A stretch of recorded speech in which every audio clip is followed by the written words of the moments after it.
In the only 10 minutes that I was there, I literally had a group of 5 guys try to come get me to take as many bong rips as I could, forcefully without my boyfriend present.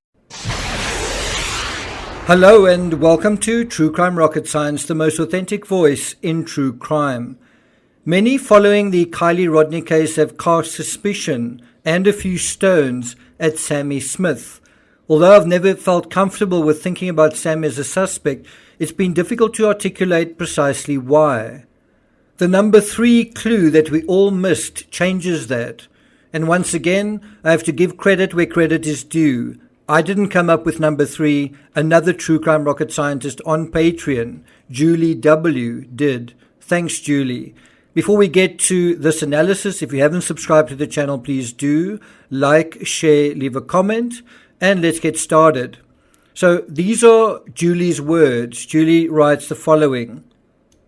Early on, Forest Charter School was mentioned as Kiely's school, and that it isn't the main Truckee high school most of these party kids went to. Now, you may recall on this channel that I showed some screenshots from the Truckee High class of 2022 graduation ceremony. That was from June 11, and you kind of see a lot of students kind of in scarlet garb, these sort of scarlet gowns, the red graduation hats, and you see them sort of going through one by one. And Sammy Smith is one of those graduates, right? Samantha Irene Smith.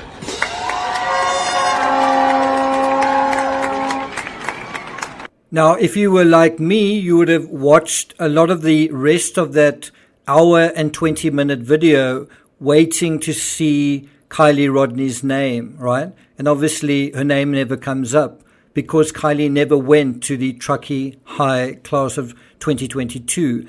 And I didn't really take that any further. I kind of thought, well, okay, she's not part of that school and ... Didn't really take it any further. Well, Julie did. And I think if you thinking about it and you say, well, Kiely didn't attend this school, but she did attend a seniors party for this school, then you've kind of got to imagine that all of these students that you see in the hour and 20 minutes have virtually no relationship with Kiely and vice versa. Kiely has virtually no relationship with them.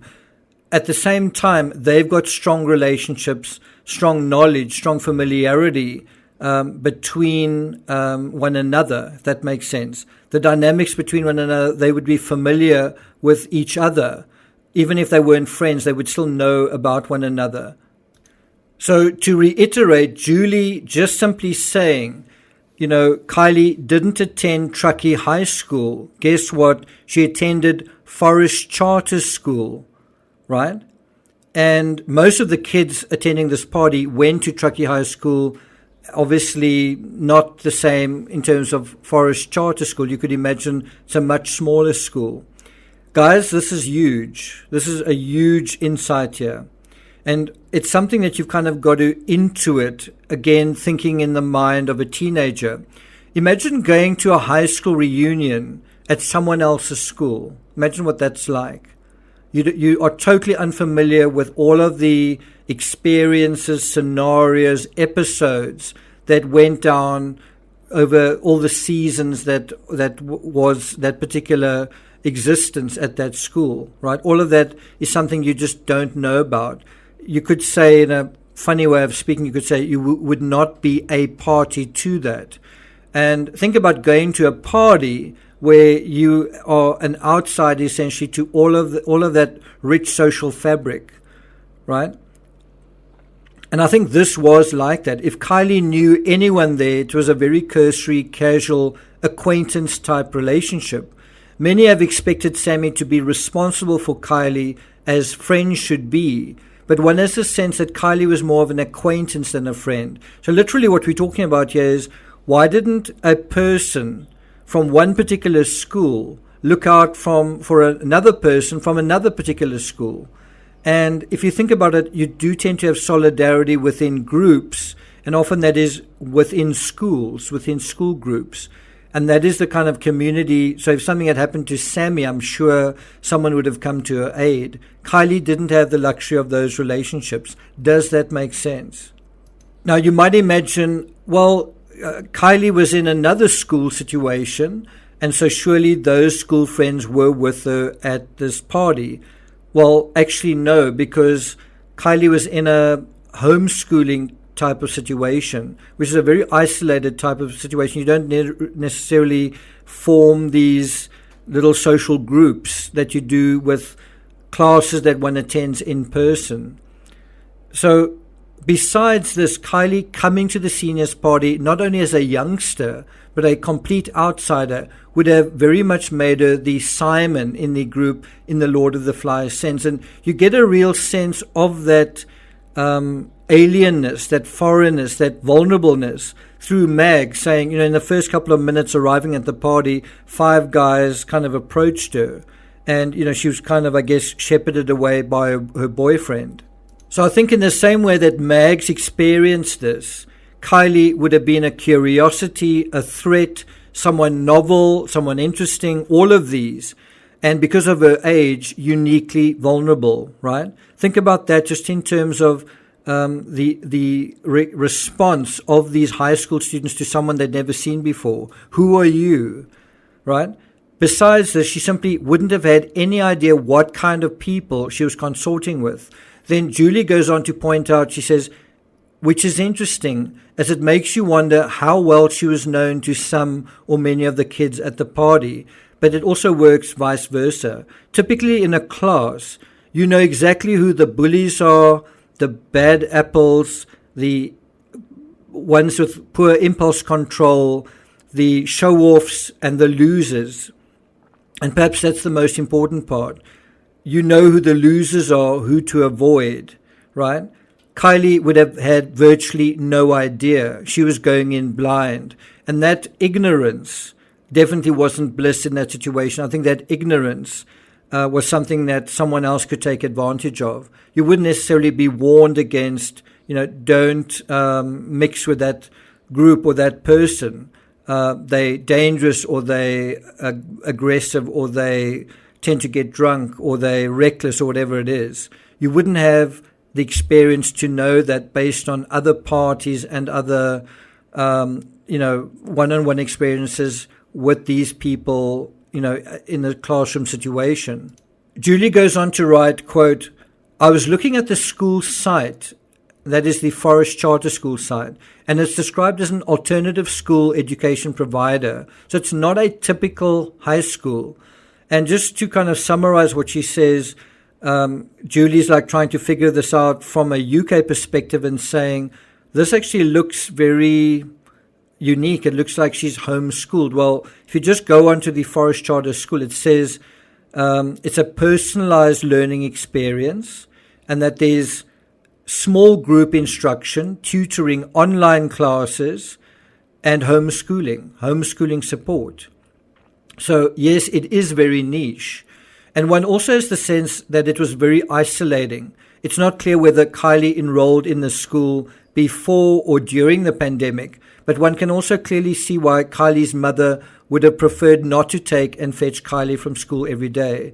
If you've done a recon of the trip from Truckee to the Lost Trail Lodge, you can see that's not a particular trip you'd want to take every day if you don't have to, right? It's particularly rough. It's particularly sort of treacherous, and that's just in summer. In winter, it could be literally impassable.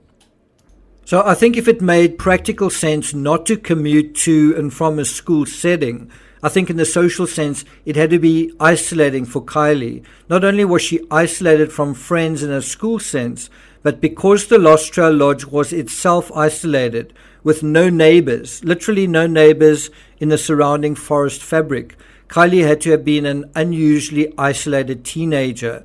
Now we're making progress. Now we're starting to figure out her unique identity, right? And the unique textuality, let's call it that, the unique fabric that we're dealing with in this particular case. Isolated teens can be naive, especially in party settings. those judging Kiely for overindulgence, I think, missed the point. She was denied a lot of regular social intercourse because of the way that she went to school. As a writer, I can speak to that, and I can tell you it's very tempting when there is a rare occasion to socialize to overdo it. And I can tell you that just last weekend, I was invited to a birthday party, and I kind of decided, well, I really need to, unwind kind of thing. I drank a lot of champagne. There was free champagne as a sort of a welcoming drink, and I kind of made a joke to the dude who was serving the drink saying, you know what, I think I need another champagne. I still don't feel welcome. And then I'd have another and another and another. And obviously I got quite tipsy, but I kind of felt like I really want to kind of relax and have this, I don't want to say mindless experience, but because of the social, to some extent, social isolation that preceded it. And so if you're socializing normally and so on, you don't really need that sort of release. Does that make sense? So Julie goes on to say, quote, if we had such a thing in the UK, parents would be queuing for a place, frankly. It also caters from kindergarten to high school. It isn't just high school. But it makes me wonder how well, if at all, was Kiely known to other kids at the party, end quote. Absolutely, Julie, absolutely. So I think up until this point, many of us have assumed Kiely to be kind of a regular kid going to a regular school just like we did, and the only thing unusual about her was her age and intelligence. No. The social isolation she experienced was clearly severe, extreme, and someone in a Lord of the Flies setting may have taken advantage of that. So I'm not going to take things further than that. I have to tell you, I've already come up with the fourth clue that we've all missed, and this clue actually really strengthens that one. The fourth clue was actually going to be the third clue, but I thought that Julie's insight here was really very useful, very important. And so what is really amazing is the way that the third clue actually reinforces the structure of the fourth clue. The fourth clue is a kind of a speculation. The third clue shows why the fourth is so important, is possibly game-changing in this particular case. Thank you for listening, and I'll see you guys next time.